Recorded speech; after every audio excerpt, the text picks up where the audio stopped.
Yeah, our panelists here, Paul Mauro, Josh Ritter, Donna Rotuno, and Andy McCarthy and Nicole Parker. Paul, I want to get to you first. You're sitting here on set with me in New York. Your reaction to the charges, I heard you say that's new. As we are working our way through aggravated murder, felony discharge of a firearm, obstruction of justice, disposing of the clothing, charge 4, charge 5, witness tampering when the accused assassin asked his roommate to delete the account, and also the witness tampering, where he asked for him to remain silent.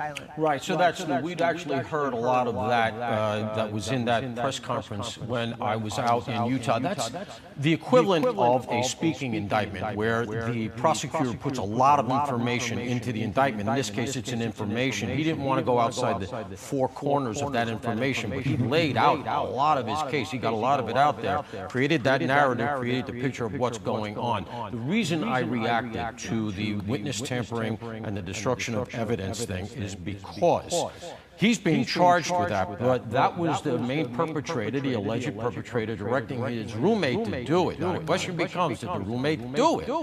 The roommate apparently did not provide the original note. If you caught it, they said the cops have a photograph of the original note, right? So maybe that person, the trans roommate, destroyed the original note. My point is this: they might have some leverage over their roommate, but they don't want to charge the roommate because the roommate right now is a really valuable investigatory vector. Lastly, let me just close with this. I know we have other guests. I've been saying since the beginning that this thing screams to be a state case. I think that this prosecutor laid out why you've got the aggravated murder, because it ticks the box of putting others in danger aside from the shooter and the perpetrator. It really seems to be quite within the contours of a state homicide, a capital murder case. For the feds, in my opinion, the best move here, I know this is the subject of a lot of debate, the best move is for them to participate in the investigation, do everything that they can, don't file, because that way you don't have a speedy trial thing if the feds ever want to bring their case. Wait, let the state case go. You'll learn a lot from the state case. As long as you're within the statute of limitations, you can always bring your federal case later. Gives you another bite at the apple. I think that's how this is going.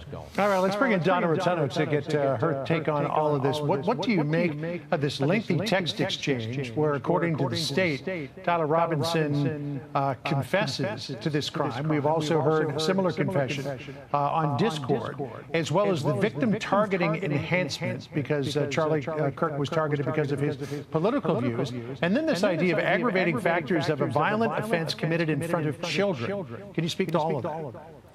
Sure. Well, first of all, I think the prosecutor did a great job out there. I think he highlighted everything he needed to. I think it was a fabulous summary. He gave us a lot of information. I think the text messages are very clear in terms of a confession, and I agree with Paul that keeping this roommate/lover really as an ally to law enforcement will be most helpful, because they really will have more leverage.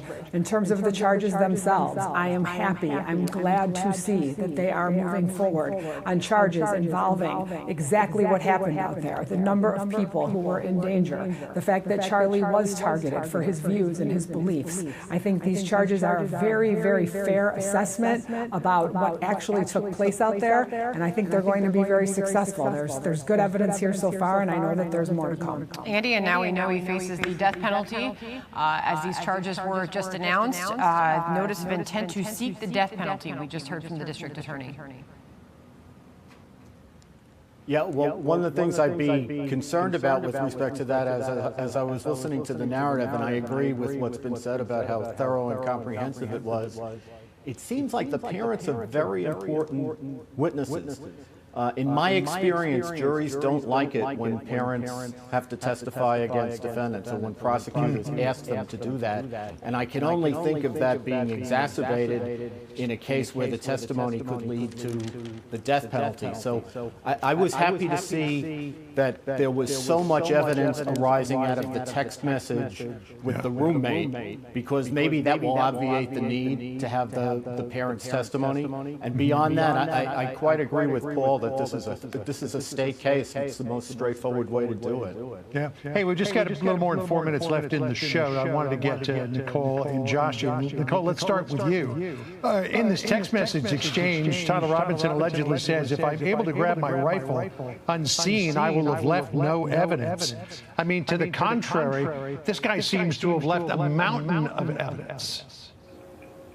I mean, his DNA is all over the trigger and the casings as well, used and unused.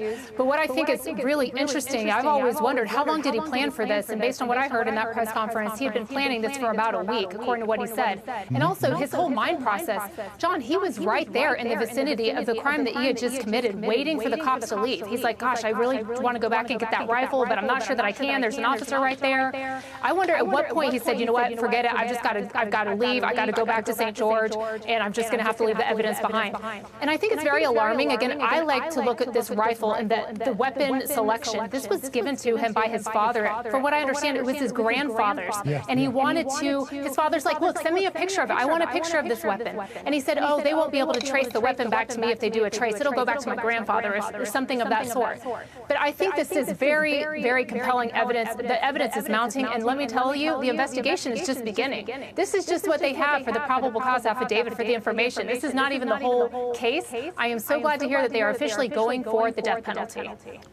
Josh, I'll finish with you. We've got a few minutes left here. This is the moment the district attorney, Josh, described Robinson in the weeks leading up to this and how he had started to lean more to the left. Listen here. Robinson's mother explained that over the last year or so, Robinson had become more political and had started to lean more to the left, becoming more pro-gay and trans rights oriented. She stated that Robinson began to date his roommate, a biological male who was transitioning genders. This resulted in several discussions with family members, but especially between Robinson and his father, who have very different political views. Josh, what did you take away from that?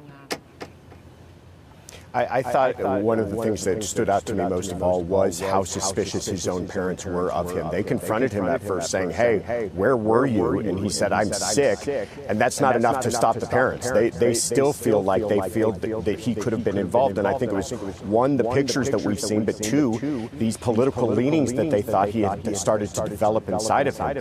I'll tell you another thing that I thought was remarkable is what the prosecutor did not mention, and that was any kind of allegations of conspiracy. We talked a lot about conversations that he had with his roommate since the time of the shooting, but there was very little information shared about the planning and who was involved or who knew about the planning leading up to the murder, and there's no conspiracy charges here. So it's interesting if they believe that he acted alone and informed no one else of his plans. Well, I mean, you look at everything that was laid out here, and the case would seem to be almost open and shut. But of course, in a court of law, you've got to prove all of this beyond a reasonable doubt to the jury. Though it does look like Utah County has got such a tremendous amount of evidence. And with the death penalty on the table, you have to wonder whether or not this individual is going to risk going to trial and have the death sentence pronounced against him, or if, like Brian Kohberger, he might just try to plead out for a lesser sentence. Folks, thanks for joining us all. We'll continue to watch this, obviously, going forward, Sam.